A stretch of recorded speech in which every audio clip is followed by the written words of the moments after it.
बारूद फैक्ट्री में 9 मजदूरों की मौत के बाद अब पूरे इलाके में दहशत का माहौल है। ये फैक्ट्री अब मौत की फैक्ट्री बन चुकी है। नियम कानूनों को ताक में रखकर इस फैक्ट्री का संचालन किया जा रहा था। इस फैक्ट्री में काम करने वाले मजदूरों को ना ही हेलमेट ना ही सेफ्टी शूज़ दिया जा रहा था। बड़ी बात यह है कि 200 एकड़ में फैली इस बारूद फैक्ट्री के अलग अलग यूनिट में किसी भी तरह के फायर ब्रिगेड की गाड़ियां कोई उपलब्धता नहीं थी, ना ही फायर स्टेशन था। वहीं सवाल यह उठता है कि ऐसी अलग अलग खामियों के बावजूद इस फैक्ट्री का संचालन आखिर कैसे हो रहा था। अगर इस फैक्ट्री का संचालन लगातार हो रहा था तो प्रबंधन और प्रशासन पर आखिर कई तरह के सवाल खड़े होते हैं। बारूद फैक्ट्री में 9 मजदूरों की मौत के 55 घंटे बीत जाने के बावजूद भी अभी तक स्पेशल ब्लास्ट लिमिटेड के प्रबंधकों को हिरासत में नहीं लिया गया है। इसलिए प्रशासन और पुलिस पर कई तरह के सवाल खड़े हो रहे हैं कि आखिर कंपनी प्रबंधन से पूछताछ क्यों नहीं की जा रही, कि इतने बड़े इलाके में अलग अलग यूनिट में लिमिट से ज़्यादा बारूद क्यों रखा गया था, आखिर बारूद के स्टॉक की जानकारी अभी तक क्यों नहीं दी जा रही। वहीं इस बारूद कंपनी में काम करने वाले मजदूरों के जान की कीमत क्या महज 5 लाख है, क्योंकि कंपनी प्रबंधन की तरफ से 5 लाख रुपए देने की बात कही गई है। ऐसे कई तरह के सवाल खड़े होते हैं कि आखिर कहीं प्रशासन और प्रबंधन इस पूरे मामले को दबाने में तो नहीं जुटा हुआ है। सवाल तो यह भी खड़ा होता है कि बारूद कंपनी में 9 मजदूरों की मौत के बाद पूरे मामले में न्यायिक जांच की बात कही गई है, तो आखिर कंपनी से अलग अलग यूनिट से स्टॉक को क्यों हटाया जा रहा है।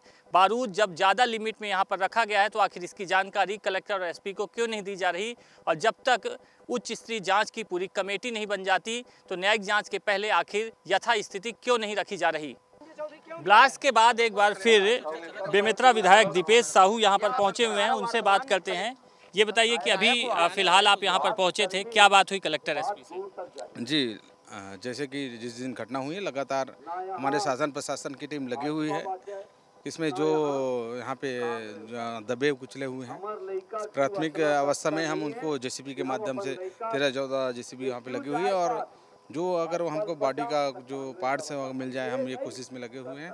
और उसी में तो पूरा रेस्क्यू ऑपरेशन अभी तो बंद हो चुका है। जी, रेस्क्यू ऑपरेशन बंद हो चुका है, और उनके लिए भी मैं कलेक्टर साहब को धन्यवाद दूंगा। बहुत कम समय में उन्होंने ये ऑपरेशन को बंद कराया है। लेकिन कई तरह के सवाल खड़े होते हैं कि यहाँ पर बारूद फैक्ट्री चल रही थी, लेकिन खुद का फायर स्टेशन नहीं था, खुद का फायर ब्रिगेड नहीं था। जो मजदूर यहाँ पे काम करते थे उन्हें ना ही हेलमेट दिया जाता था, ना शूज़ दिया जाता था। तो प्रथम दृष्टया तो सीधे फैक्ट्री प्रबंधन पे FIR होनी चाहिए। अभी 3 दिन हो गए FIR दर्ज नहीं हुई है। जी, ये जो सारी कमियां अगर कंपनी अध्ययन में है उसके निश्चय ही मजिस्ट्रेट जांच के लिए आदेश दे दिया गया है। और वास्तव में क्या मजदूरों को क्या चाहिए था, जो इक्विपमेंट उनके साधन संसाधन चाहिए रहा होगा, फायर ब्रिगेड की उपलब्धता की बात हो, चाहे अन्य जो भी चीज़ें, वो सब सामने आ जाएंगी, चूँकि मजिस्ट्रेट जाँच होनी है।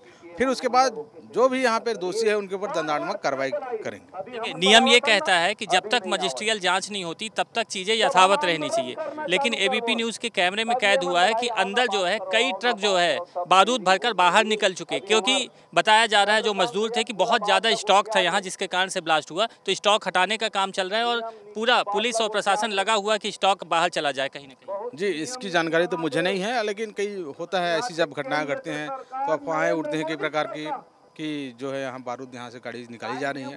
मैं भी बात करूँगा शासन प्रशासन के लोग से, तब मैं बता पाऊँगा कि वास्तविकता क्या है। लेकिन तब तक तो बहुत सारी चीज़ें छुप जाएंगी ना। नहीं, न्यायिक जांच हो रही है तो चीज़ें यथावत रहनी चाहिए। बिल्कुल, जो भी चीज़ें हैं यथावत हैं। मैं कल भी आया था, ऐसी कोई स्थिति नहीं थी। कल रात तक रुका था, आज भी मैं आया हूँ, पहुँचा हूँ, ऐसी कहीं भी स्थिति नहीं है। हो सकता है मैं बताया, हो सकता है ये सारी चीज़ें अफवाह हो, वास्तविकता और कुछ होती है।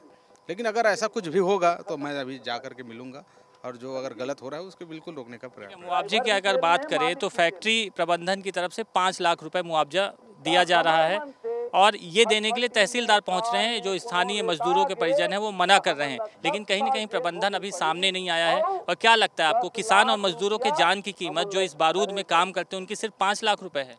नहीं, बिल्कुल, जो पीड़ित परिवार हैं, जो इस घटना का शिकार हुए हैं, निश्चय ही जो वास्तविकता होनी चाहिए, जो राशि उनको कंपनी प्रबंधन वाले दी जानी चाहिए। और इसी बात को लेकर के हम सब यहाँ उपस्थित हुए, मैं भी यहाँ उपस्थित हुआ हूँ, ताकि हमारे मजदूर साथी जहाँ पे हैं उनको ज़्यादा से ज़्यादा मुआवजा की राशि उनको मिल। कलेक्टर एसपी ने प्रबंधन से बात कर ली और मुआवजा डिसाइड कर लिया कि 5 लाख रुपए। मजदूरों के परिजनों को तो बैठाना चाहिए कि आखिर उनकी मांग क्या है, वो क्या चाहते हैं। जी उसी को लेकर के मैं यहाँ आया हूँ, ताकि हमारे जो पीड़ित परिवार है उनसे मिल सकूँ और जान सकूँ कि वास्तव में उन लोग क्या चाहते हैं, और जैसा जिस अनुरूप उन लोग चाहते हैं उसकी बात को मैं शासन प्रशासन और जो कंपनी के प्रबंधक है वहाँ तक मैं पहुँचा सकूँ। क्या लगता है अगर उचित मुआवजा नहीं दिया जाएगा तो फैक्ट्री सील कर दी जाएगी, फैक्ट्री नहीं चलनी चाहिए, क्योंकि मजदूर ही काम करते हैं, स्थानीय मजदूर यहाँ पे। जी बिल्कुल, हर स्तर में अगर जो मजदूर हैं, पीड़ित परिवार हैं या यहाँ की आम जनता जिस ढंग से चाहेगी उनको उसको मुआवजा तो दिया जाएगा, और साथ ही साथ ये शासन प्रशासन का विषय है, यहाँ कंपनी चलनी चाहिए कि नहीं चलनी चाहिए, लेकिन दोनों में तालमेल बना करके अगर कहीं उचित व्यवस्था हो जाए उसको भी हम देखने का प्रयास करेंगे। तो ये है दीपेश साहू, बीजेपी के विधायक हैं, यहाँ पर पहुँचे हुए हैं और कह रहे हैं कि सरकार से एक बार फिर मांग करेंगे कि उचित मुआवजा दिया जाना चाहिए, और वहाँ फैक्ट्री प्रबंधन से भी बात करने की बात कह रहे हैं। अब छत्तीसगढ़ीय क्रांति सेना पिछले 3 दिनों से लगातार यहाँ पर धरने पे बैठी हुई है कि जो पीड़ित हैं, जो मजदूर जिनकी मृत्यु हुए हैं, उनके परिजनों को उचित मुआवजा मिलना चाहिए, और कहीं ना कहीं फैक्ट्री प्रबंधन के खिलाफ जो है FIR दर्ज होनी चाहिए, लेकिन अभी तक कोई कार्रवाई नहीं की जा रही है। ये प्रश्न वस्तुतः छत्तीसगढ़ीय क्रांति सेना से पूछने के बजाय सत्ता में बैठे लोग हैं, शासन प्रशासन के लोग हैं, उनसे पूछना चाहिए क्या रिश्ता है इनसे, ये रिश्ता क्या कहलाता है। छोटी सी घटना होती है तो तत्काल FIR करके उनको जेल जड़ दिया जाता है। ये उद्योगपति किनके रिश्तेदार हैं और क्यों इनको संरक्षण दिया जा रहा है। अवैध रूप से, अवैधानिक ढंग से उद्योग चल रहा है विगत 35 वर्षों से। आप देखिए गेट में जा कर के कोई भी उद्योग यदि खुलता है तो उसका पंजीयन नंबर लिखा जाता है, यहाँ पंजीयन नंबर गायब है। ग्राम पंचायत का अनापत्ति प्रमाण पत्र इनके पास नहीं है, उसके बाद भी किनके संरक्षण में ये चल रहा है अवैध कारोबार। और ये बेमेतरा जिला कृषि प्रधान क्षेत्र है, यहाँ हरियाली है, यहाँ किसी को बारूद फैक्ट्री की आवश्यकता नहीं, यहाँ के युवाओं को बारूद फैक्ट्री में रोजगार करने की आवश्यकता नहीं। क्या मांग है? हमारी मांगे हैं कि उद्योग जगत से 50-50 रुपये प्रत्येक पीड़ित परिवार को मिलना चाहिए, और सरकार से मांगे कि एक परिवार के एक सदस्य को सरकारी नौकरी मिलनी चाहिए, और इसकी न्यायिक जांच होनी चाहिए। न्यायिक जांच होने का आदेश मुख्यमंत्री जी दे दिए हैं, ऐसा मीडिया के माध्यम से पता चला, लेकिन अंदर जितने भी एविडेंस है उसको डिस्टर्ब किया जा रहा है। यहाँ से बारूद बाहर पार्सल किया जा रहा है, किशोरी सारा करता है। आप चौथे स्तंभ होते हैं लोकतंत्र के, आपको अंदर जा कर के रिपोर्टिंग नहीं दिया जा रहा है। क्या है ये सब? सुरक्षा मानकों का भी प्रयोग नहीं किया गया। जो मजदूर थे उन्हें हेलमेट, सेफ्टी शूज, कुछ नहीं है। अरे हमारी बहनें जब जाती हैं बारूद पैकिंग करने, हाथ में ग्लव्स नहीं है। भाई लोग जाते हैं, उनके लिए हेलमेट और बूट नहीं है। सुरक्षा मानकों का तो ना केवल इस उद्योग में, पूरे प्रदेश में जितने भी उद्योग खुल रहे हैं, ना श्रम नीति का पालन, श्रम कानून का पालन हो रहा है, ना ही सेफ्टी फीचर्स का कोई माई बाप नहीं है। यहाँ जिसको जो मुँह उठा के आए कर रहे हैं। यहाँ सरकार का कोई हस्तक्षेप इसमें नहीं है।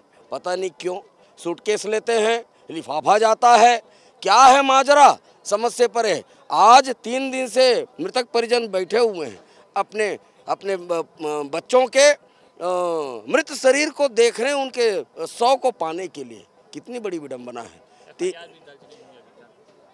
बता देता हूं आपको, इनकी बेशर्मी। ब्लास्ट हुआ है 10 किलोमीटर के रेडियस में, इसकी आवाज़ गूंजी है, दरारें पड़ गई हैं घरों में। अभी भी ये कह रहे हैं कि लापता है। यहाँ दुर्घटनाग्रस्त होकर के मलबा में दब गए हैं, उसके बाद भी लापता है। कैसी व्यवस्था, कैसा प्रशासन, कैसा गोल गोल घुमाने का काम। और 5 लाख देने की बात करते हैं। कलेक्टर किनके तरफ से बोल रहे हैं? उद्योगपति की तरफ से। उद्योगपति कहाँ है? उनको जेल क्यों नहीं डाला जा रहा है? उनसे बात क्यों नहीं की जा रही है? कलेक्टर कौन है उद्योग के तरफ से बोलने वाले? वो अपने सरकार की तरफ से बोले, सरकार के पास जो हमने मांग रखी है उसमें बात करें। उद्योग के तरफ से ये बात करते हैं। कौन है भैया? प्रतिनिधि है उद्योगपति के, रिश्तेदार हैं उद्योगपति के। पीड़ित परिवार आज लगातार बैठे हुए हैं। जरा सोचिए, किसी के घर में हताहत होता है तो मानसिक दशा कैसे होती है। ये स्थितियां हैं। और डिमांड ये है कि न्यायिक जांच हो। जो दोषी लोग हैं, जिन्होंने इसको चलाने की अनुमति दी है, उनके ऊपर कानूनन दंडात्मक कार्रवाई हो। और जितने किसान, ये कृषि भूमि है, आज भी कृषि भूमि है, लैंड यूज नहीं बदला है, एग्रीकल्चर लैंड है ये। राजस्व का नुकसान कितना हो रहा है छत्तीसगढ़ का, ये बात को भी आप समझिए। ये उद्योग यहाँ नहीं चाहिए। जिन किसानों से रजिस्ट्री कराई गई है उन किसानों को निशर्त ये ज़मीन वापस की जाए, ताकि वह यहाँ के जो किसान हैं वो आराम से प्रदूषण मुक्त किसानी कर सकें, अपना जीवन सुरक्षित रख सकें।